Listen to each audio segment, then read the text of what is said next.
Not that I've been following it obsessively because I may have placed some long shot bets and some investments. I believe that Liz Cheney was undervalued when she was at 17%. I believed Kinzinger was also undervalued because my theory is that if they're going to pardon Benny Thompson, they're going to pardon also Liz Cheney, and I think Kinzinger and anyone, maybe all of the Jan 6 committee.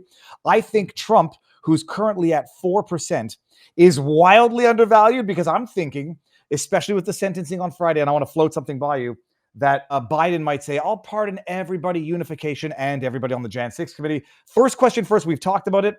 Preemptive pardons. It's a market on Kalshi, and it was under 50% at one point. Will Biden issue any preemptive pardons? It was good. I thought the odds were good at 40, and now it's at like 50, 49. No, it's at 50 somewhat percent. People say it's a thorny or unresolved legal question, but my understanding is it wasn't. Nixon was preemptively pardoned when he hadn't faced any. So it's not a thorny, opaque legal question, correct? No.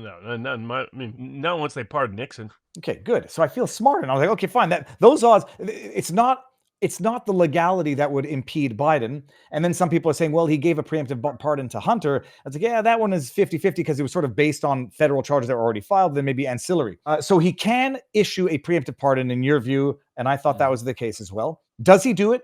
Whom does he do it to? And have you made any predictions on sportspicks.locals.com? Yeah, I have. I got some picks up there. But the two you mentioned were the easiest ones. Definitely Cheney. I have I think that's more than a 50-50 proposition that Cheney will get the pardon. Maybe Kinzinger. I don't know about the rest of the committee because I think the rest of the committee isn't that concerned. It's the loyal Republicans who are loyal to the deep state rather than the Republican Party who are going to be looking for protection from any indictment under the Trump administration, in part because they were also, not only did they do the deep state's bidding at the expense of their party and their constituents and President Trump, but they did so also at the expense of the law, and they often violated the rules and violated laws about how they went about it. So I think on those grounds, I would be very surprised if Biden does not pardon Liz Cheney before he leaves office. And there may be some other Biden. Now I'm sure the Biden crime family is going to commit as many crimes as they can right up until inauguration day, and then that's when he'll probably pardon them. Jim. So a preemptive pardon is simply preempting an indictment. It is not preempting the crime. So what you probably cannot do is a pardon that says, I hereby pardon you regardless of what you do in the future, that kind of thing. That's where there's more legal debate.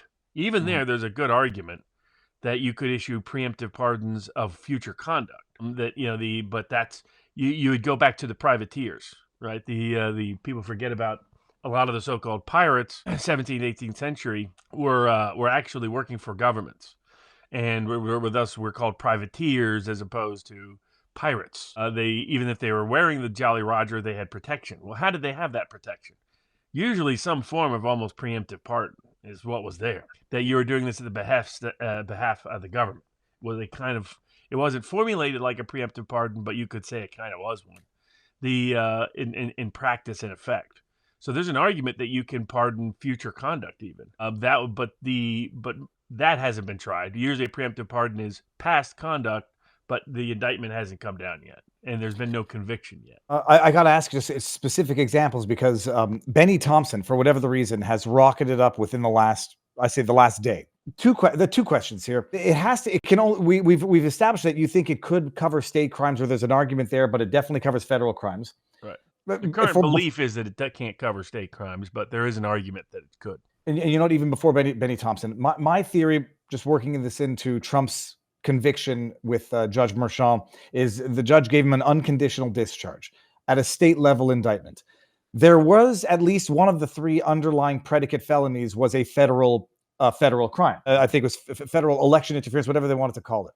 Yep. Now that he's been convicted, what do you not think there's a better argument for Biden, the unifier, to say, I'll pardon him for the federal element to reduce his exposure for any future potential issues? Because if he was convicted at the state level based on a federal crime as the predicate act, he could in theory be indicted at the federal level. He's going to be the president, but he could do this so that, I don't know, claim some sort of unification type last gesture.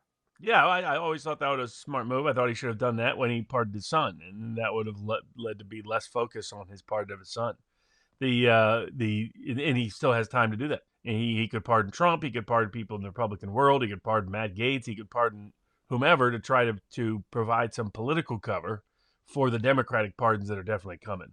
Does he wait until, like, procedurally speaking, he's issued a bunch of pardons. Does he wait until at this point, until the last minute to issue whatever declaration of the pardons? I think it's going to be a mixed deal. I think there'll be some issued this week, and then some will be issued literally the last day. And I think some of his own family, if he's going to add his own family members, will be the last day. All right, now I'm going to ask you one for Also, my by own. the way, the Biden family's not bashful. They're out there soliciting. This is their last grab for cash. So the Biden, the entire family has made money for 50 years on Joe Biden's access to political power.